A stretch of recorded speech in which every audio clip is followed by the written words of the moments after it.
வணக்க மக்களே. நம்ம கார்த்திக் கதையில ஜூலை 22 என்ன நடக்க போகுது அப்படிங்கிறத பத்தி தாங்க இந்த வீடியோல இப்ப நம்ம பார்க்க போறோம்.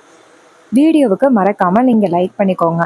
நீங்க லைக் பண்றது தாங்க எங்களுக்கு அடுத்தடுத்து வீடியோ போடுறதுக்கு ரொம்பவே இன்ட்ரெஸ்டிங்கா இருக்கும்.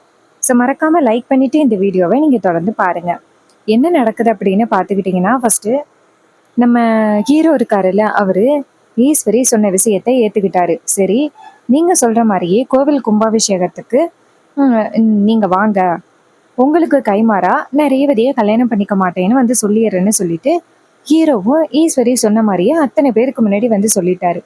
மறுநாள் காலை கோவில் கும்பாபிஷேகத்துக்கான கூட்டம் நடக்கும் பொழுது ஈஸ்வரி அந்த இடத்துக்கு வந்துடுறாங்க. வந்துட்டு, இங்க பாருங்க, இது மாதிரி கோவில் கும்பாபிஷேகத்தை என் புருஷன் வந்து நடத்துவாரு. இதை கேட்டதும் அந்த ஊர் தலைவர் சொல்றாரு, அம்மா, உங்களுக்கும் பரமேஸ்வரி அம்மாவுக்கும் 30 வருஷமா பிரச்சனை இருந்ததுனால நீங்க கோவில் கும்பாபிஷேகத்துக்கு உங்க ஹஸ்பண்டை வரவிட மாட்டீங்க அப்படின்னு இந்த சிவனாண்டி கொஞ்ச நேரத்துக்கு முன்னாடி தேவையில்லாம பிரச்சனை பண்ணிக்கிட்டு இருந்தான். ஸோ நாங்க தான் வந்து அவன்கிட்ட எடுத்து சொல்லி இந்த கோவில் கும்பாபிஷேகத்துக்கு நீங்க வருவீங்க அப்படின்னு சொல்லிக்கிட்டு இருந்தோம். அப்ப ஈஸ்வரி சொல்றாங்க, இங்க பாருங்க, அதான் வந்துட்டு நான் என் ஹஸ்பண்டை கோவில் கும்பாபிஷேகத்துக்கு அனுப்புறேன்னு சொல்லிட்டேன். அவரோட தலைமையில கோவில் கும்பாபிஷேகம் நல்லபடியா நடக்கும். இனிமே இந்த மாதிரி ஒரு கேடு கெட்டவன்ட்ட கும்பாபிஷேகத்தை ஒப்படைக்கணும் அப்படின்னு அவசியமே இல்லை, சரியா? இதை கேட்டதும் ஊர் தலைவர்கள் சொல்றாங்க, இங்க பாருங்க ஈஸ்வரி அம்மா, நீங்க சொன்ன பிறகுதான் எங்களுக்கே நிம்மதியா இருக்கு. இந்த சிவனாண்டி சொன்னதை கேட்டு நாங்களே ஒரு செகண்ட் தவறான முடிவு எடுக்க பார்த்தோம். நல்ல வேலை, கடைசி நேரத்துல நீங்க வந்து முடிவை சொல்லிட்டீங்க. இங்க பாரு சிவனாண்டி, அதான் அவங்க சொன்னதை கேட்டியல்ல, கோவில் கும்பாபிஷேகம் இனிமே அவங்களோட தலைமையில தான் நடக்கும். இனிமே உன் தலைமையில எதுவும் நடக்க போறது கிடையாது. ஏதாவது இடையில புகுந்து பிரச்சனை பண்ணலாம் அப்படின்னு நினைச்சா அவ்வளோதான். சிவனாண்டி சொல்றாரு, இங்க பாருங்க, இந்த கோவில் கும்பாபிஷேகம் எப்படி நடக்குதுன்னு நானும் பாக்குறேன் அப்படின்ட்டு சிவனாண்டி அவமானப்பட்டு அந்த இடத்துல இருந்து போறாரு. அவர் போனதும் இதை பார்த்துட்டு ரொம்பவே ஷாக் ஆகுறாங்க நம்ம சந்திரா. நம்ம புருஷன் தான் கோவில் கும்பாபிஷேகத்தை நடத்த போறாரு, எப்படியும் அக்கா இந்த இடத்துக்கு வரமாட்டா அப்படின்னு நினைச்சா கடைசியில அவ இந்த இடத்துக்கு வந்துட்டாளே அப்படின்னு ரொம்பவே ஷாக் ஆகுறாங்க. அப்ப ஹீரோ என்ன பண்றாருன்னா, நேரா ஊர் தலைவர்களை பார்த்து, இங்க பாருங்க, நான் சொன்ன மாதிரியே கோவில் கும்பாபிஷேகத்துக்கு மாமாவை கூட்டிட்டு வந்துட்டேன். கோவில் கும்பாபிஷேகம் அவரோட தலைமையில நல்லபடியா நடக்க போகுது.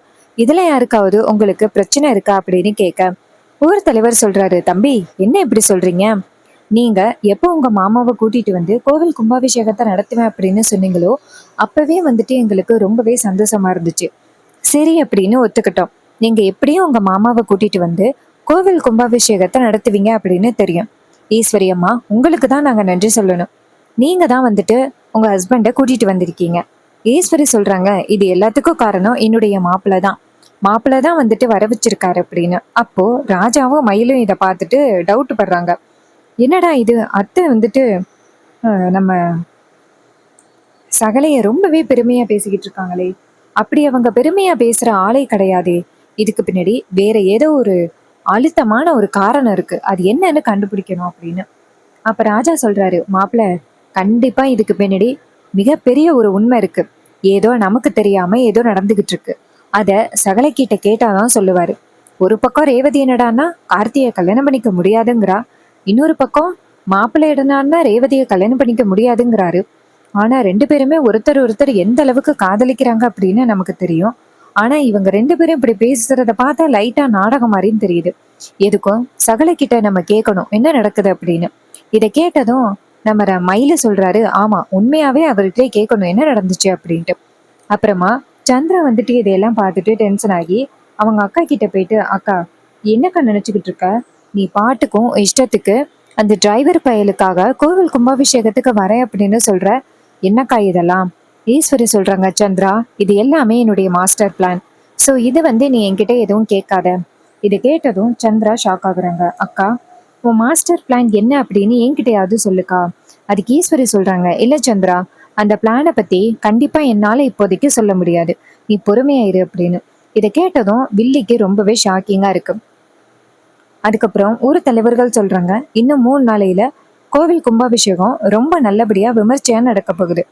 எல்லாருமே கோவில் கும்பாபிஷேகத்துக்கு கலந்துக்கிடுங்க. கோவில் கும்பாபிஷேகத்துக்கான நோட்டீஸ் எல்லாத்தையும் ஊர் தலைவர் பொறுப்புல இருக்கிற நாங்க எல்லாத்தையுமே பாத்துக்கிறோம் அப்படின்னு சொல்ல, இதை கேட்டதும் நம்ம ஹீரோவும், சரிங்கய்யா, அதுக்கான எவ்வளவு செலவுகள் ஆகுது, என்னென்ன வேணும் அப்படிங்கிறத நீங்க எங்ககிட்ட சொல்லிட்டீங்கன்னா எல்லாத்தையுமே நாங்க ஏற்பாடு பண்ணி கொடுத்துருவோம். அதுக்கு ஊர் தலைவர் சொல்றாரு, தம்பி நீங்க ரொம்பவே அதிகமா இந்த கோவிலுக்கு பண்ணிக்கிட்டு இருக்கீங்க. மத்த மக்களும் நிறைய செய்யணும்னு ஆசைப்படுறாங்க. இந்த வாட்டி அவங்க கிட்டயே நாங்க கேக்குறோம் அப்படின்னு. ஹீரோ சொல்றாரு, சரி நீங்க கேட்டு செய்யுங்க. ஒவ்வொருத்தருக்கும் எவ்வளவு விருப்பம் இருக்கோ அதை செய்யட்டும் அப்படின்னு. இதை கேட்டதும் ஹீரோவும் சரி அப்படிங்கிறாரு. அப்புறமா ஊர் தலைவர்கள் நேரா ஹீரோவை பார்த்து, தம்பி நல்ல வேளை தம்பி, கடைசி நேரத்துல அந்த சிவனாண்டி இடையில புகுந்து கோவில் கும்பாபிஷேகத்தோட பொறுப்புகளை வாங்கிப்பானோ அப்படின்னு நினைச்சோம். ஏன்னா அவன் மட்டும் ஒரு தடவை கோவில் கும்பாபிஷேகத்தோட பொறுப்புகளை கையில வாங்கினா அதுக்கப்புறம் கண்டிப்பா நம்மளால எதுவுமே பண்ண முடியாது. அவங்கிட்ட இருந்து கோவில் கும்பாபிஷேகத்தோட பொறுப்புகளை திருப்பி வாங்கவே முடியாது. அது மிகப்பெரிய கஷ்டமாயிரும். இதை கேட்டதும் ஹீரோ ரொம்ப சொல்றாரு, இங்க பாருங்க, நீங்க யாரும் பயப்படாதீங்க, அதான் நான் இருக்கேன்ன, என்ன மீறி என்ன நடக்க போகுது அப்படின்னு சொல்லி பேசுறாங்க. அப்புறமா கோவில் கும்பாபிஷேகத்துக்கான பொறுப்புகளை ஆரம்பிக்கிறாங்க. இன்னொரு பக்கம் வில்லி இருக்காங்கல்ல, அவங்க வந்துட்டு நேரா அவங்க அக்கா கிட்ட போயிட்டு, அக்கா இங்க என்ன நடக்குது அப்படின்னு எனக்கு ஒன்றும் புரியல. கேட்டா மாஸ்டர் பிளான் அப்படின்னு சொல்ற. அக்கா நீ பண்றத பார்த்தா எனக்கு மாஸ்டர் பிளான் மாதிரி தெரியல. ஏதோ நீ முட்டாள்தனமா அவசரப்பட்டு முடிவெடுத்துக்கிட்டு இருக்க. என்கிட்ட ஒரு வார்த்தை கேளு, என்ன பண்றது அப்படிங்கிறத நான் சொல்றேன். அதுக்கு ஈஸ்வரி சொல்றாங்க, இங்க பாரு சந்திரா, நான் சரியான முடிவு தான் எடுத்திருக்கேன். நீ என்னை பத்தி கவலைப்படணும் அப்படின்னு அவசியமே இல்லை. நீ செத்த பொறுமையா இரு. நான் வந்துட்டு என் பொண்ணு ரேவதியோட லைஃப் தான் எனக்கு முக்கியம். அதுக்காக என்ன முடிவெடுக்கணுமோ அந்த முடிவை தான் எடுத்திருக்கேன். சந்திரா நீ வேற யாரு பேச்சையும் கேட்டுக்கிட்டு என்கிட்ட சத்தம் போடாது அப்படின்னு. இது கேட்டதும் சந்திரா ரொம்பவே ஷாக் ஆகுறாங்க. என்னடா இது, அக்கா காரி இப்படி பேசுறாளே அப்படின்னு சந்திராவுக்கு பேரதிர்ச்சியா இருக்கு. அப்போ நம்ம ஹீரோ என்ன பண்றாருன்னா, வீட்டுல போயிட்டு கோவில் கும்பாபிஷேகத்துக்கான ஏற்பாடுகளை பத்தி அவங்க தாத்தா கிட்ட சொல்றாங்க. தாத்தா ரொம்பவே சந்தோஷப்படுறாரு. ஐயா பேராண்டி, கோவில் கும்பாபிஷேகத்தோட பொறுப்புகளை நீ எடுத்து செய்யறது எனக்கு ரொம்ப சந்தோஷமா இருக்கு. அப்ப ஹீரோ சொல்றாரு, ஆமா தாத்தா அப்படின்ட்டு.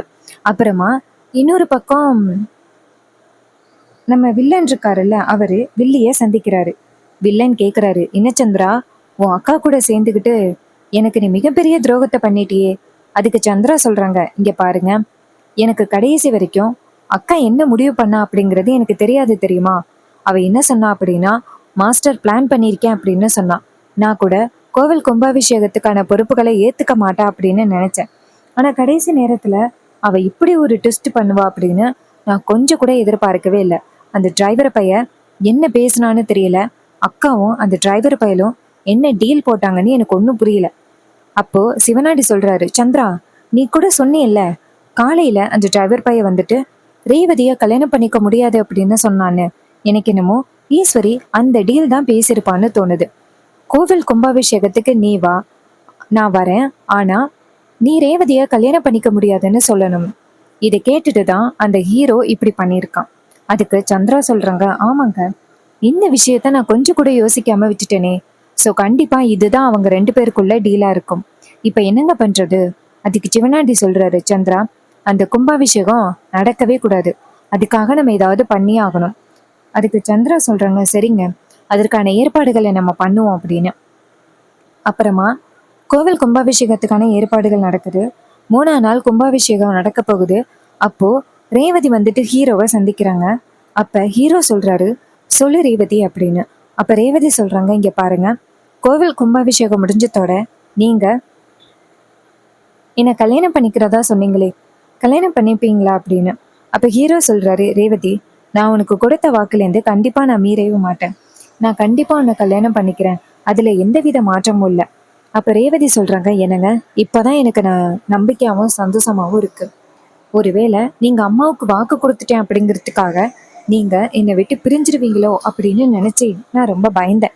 அப்ப ஹீரோ சொல்றாரு, ரேவதி அப்படியெல்லாம் நடக்கிறதுக்கு வாய்ப்பே இல்லை. நான் உன் மேல ரொம்ப பாசத்தோட இருக்கேன்.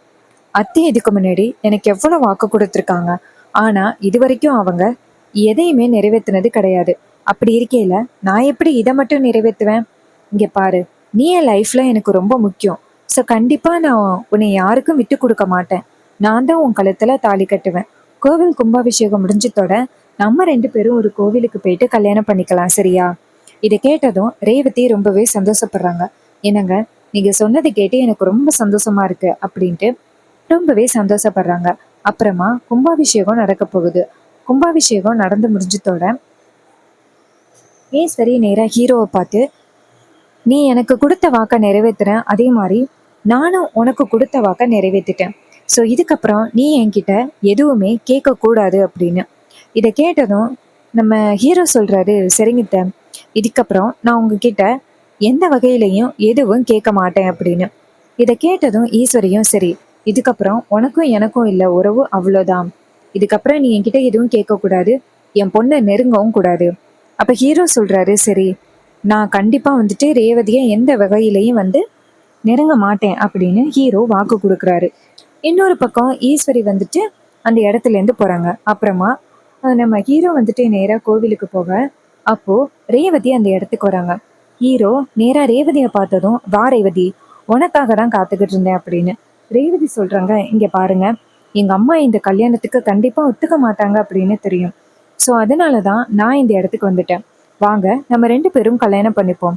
நம்ம 2 பேரும் கல்யாணம் பண்ணிக்கிட்டா அம்மா அப்படி என்ன பண்ண போகிறாங்க அப்படிங்கிறத நானும் பார்த்துட்றேன் வாங்க அப்படின்ட்டு ரேவதியும் ஹீரோவும் கோவிலுக்கு போகிறாங்க. அங்கே போயிட்டு அங்கே உள்ள பூசாரி கிட்ட விஷயத்த சொல்கிறாங்க, நாங்கள் 2 பேரும் கல்யாணம் பண்ணிக்க போகிறோம் அப்படின்னு. இதை கேட்டதும் அவரும், சரி, நீங்கள் 2 பேரும் கல்யாணம் பண்ணிக்கிடுங்க அப்படின்னு சொல்லிட்டு 2 பேருக்கும் கல்யாணத்தை நடத்தி வைக்கிறாங்க.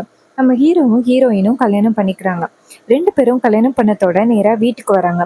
அப்போது ஈஸ்வரி வந்துட்டு 2 பேரையும் பார்த்துட்டு ரொம்ப அதிர்ச்சி ஆகுறாங்க. ஈஸ்வரி நேராக ஹீரோவை பார்த்து, என்ன காரியம் பண்ணியிருக்க அப்படின்னு கேட்குறாங்க. அப்போ ஹீரோ சொல்கிறாரு, இங்கே பாருங்கத்த, நீங்கள் மட்டும் என்கிட்ட எவ்வளோ பொய் சொல்லியிருக்கீங்க, அதில் ஒரு பொய் தான் நான் சொன்னேன். நான் கண்டிப்பாக என்றைக்குமே ரேவதியை விட்டு கொடுக்கவும் மாட்டேன், ரேவதியை விட்டு பிரியவும் மாட்டேன். அதில் எந்த வித மாற்றமும் இல்லை. நீங்கள் எந்த வகையிலையும் என்னை ஸ்டாப் பண்ண முடியாது ரேவதியை காதலிக்கிறதுலேருந்து. நானும் ரேவதியும் கல்யாணம் பண்ணிக்கிட்டோம். இனிமே நானும் ரேவதியும் எந்த வகையிலையும் பிரிய மாட்டோம். நீங்கள் எங்களை பிரிக்கவும் முடியாது. இதை கேட்டதும் ஈஸ்வரி ரொம்பவே ஷாக் ஆகுறாங்க. நேராக ரேவதியை பார்த்து, என்னடி அத்தனை பேருக்கு முன்னாடி அவனை பிடிக்கல அப்படின்னு சொல்லிட்டு இப்போ அவனை கை கவுத்துக்கிட்டு வீட்டில் நிற்கிறியே, என்னடி இதெல்லாம்? அதுக்கு ரேவதி சொல்கிறாங்க, அம்மா, நீ மட்டும் என்னம்மா பண்ண? கார்த்தி மாமாவை என்கிட்டேருந்து பிரித்து எல்லாம் போய் சொல்லி எனக்கு பழைய நினைவுகள் எதுவுமே இல்லை. ஆனால் அதை பயன்படுத்தி நீ எவ்வளோ பெரிய காரியங்களை பண்ண, நீ பண்ணது மட்டும் சரியா அப்படின்னு. இதை கேட்டதும் ரேவதி அந்த விஷயத்தை கேட்டதும் ஈஸ்வரிக்கு ரொம்பவே ஷாக்கிங்காக இருக்குது. கேட்குறாங்க, அப்போ உனக்கு பழைய ஞாபகங்கள் எல்லாமே திரும்ப வந்துருச்சா? ரேவதி சொல்கிறாங்க, அம்மா, எனக்கு பழைய ஞாபகங்கள் எதுவும் வரல. ஆனால் என் கடந்த காலத்தில் என்னெல்லாம் நடந்துச்சு, எனக்கு கல்யாணம் ஆனது எல்லாத்தையுமே ஒருத்தர் மூலமாக கேட்டு தெரிஞ்சுக்கிட்டேன். இதை கேட்டதும் ஈஸ்வரி ஷாக் ஆகுறாங்க. அப்போ ஹீரோ சொல்கிறாரு, இங்கே பாருங்கத்த, நாங்கள் 2 பேருமே கல்யாணம் பண்ணிக்கிட்டோம். எங்கள் 2 பேருக்கும் ஒருத்தர் ரொம்பவே பிடிச்சிருக்கு. தயவு செஞ்சு எங்கள் 2 பேருமே பிரிக்காதீங்கத்த. நாங்கள் 2 பேருமே ரொம்ப சந்தோஷமாக இருக்கணும்னு நினைக்கிறோம். தயவு செஞ்சு எங்கள் 2 பேருமே பிரிக்காதீங்க அப்படின்னு. உடனே ஈஸ்வரி சொல்கிறாங்க, இங்கே பாரு ரேவதி, நீ இப்படி ஒரு முடிவெடுப்ப அப்படின்னு எதிர்பார்க்கவே இல்லை. நீ தயவு செஞ்சு இந்த இடத்த விட்டு போயிரு அப்படின்னு சொன்னதும் உடனே ரேவதி சொல்கிறாங்க, இல்லைம்மா, நான் இந்த வீட்டை விட்டு போக மாட்டேன் அப்படின்னு ரேவதி பேசுகிறாங்க. இன்னொரு பக்கம் நம்ம ஹீரோ நேராக ரேவதியை பார்த்து, இங்கே பாரு ரேவதி, அத்தை இந்த வீட்டை விட்டு போக சொல்லிட்டாங்களே, வா போவோம் அப்படின்னு. ராஜா டக்குன்னு தடுத்து, இங்கே பாரு, அவ எங்கேயும் போக மாட்டா அப்படின்னு பேசுகிறாங்க. ஸோ கண்டிப்பாக நம்ம ஹீரோ ரேவதியை கல்யாணம் பண்ண போகிறாரு. இந்த மாதிரி ட்விஸ்ட் எல்லாமே நடக்கிறத பார்த்தா எனக்கு என்னமோ சீக்கிரம் இந்த எபிசோட் ஃபினிஷ் ஆக போகிற மாதிரி தெரியுது. ஸோ இந்த எபிசோடை ஸ்டார்ட் பண்ணி எத்தனை நாள் ஆகுது? ஒரு 1 இயர் ஆகியிருக்கும் அப்படின்னு நினைக்கிறேன். ஸோ இந்த எபிசோடெல்லாம் உங்களுக்கு எந்த அளவுக்கு பிடிச்சிருக்கு? இந்த எபிசோட் முடிஞ்சிருச்சுன்னா நீங்கள் வேறு எந்த எபிசோட்ஸை தொடர்ந்து வாட்ச் பண்ணுவீங்க? எனக்கு பிடிச்சது இது மட்டும்தான், நம்ம கார்த்திக் ரேவதி எபிசோடு மட்டும்தான். வேறு எதுவுமே எனக்கு அதிகமாக பிடிக்காது. உங்களுக்கு வேறு எந்த எபிசோட்ஸ் பிடிக்கும் அப்படின்னு கமெண்டில் சொல்லுங்கள். அது மட்டும் இல்லாமல் ஸோ உங்களுக்கு நேச்சர் சம்மந்தமான வீடியோஸ் ரொம்ப பிடிக்கும் அப்படின்னா நம்மளோட சேனலை சப்ஸ்கிரைப் பண்ணி தொடர்ந்து வாட்ச் பண்ணுங்கள். நம்ம நேச்சர் சம்மந்தமான வீடியோஸ் நிறையவே ஷேர் பண்ணிக்கிட்டு இருக்கோம். ஸோ தேங்க்யூ ஃபார் வாட்சிங். See you on next new video.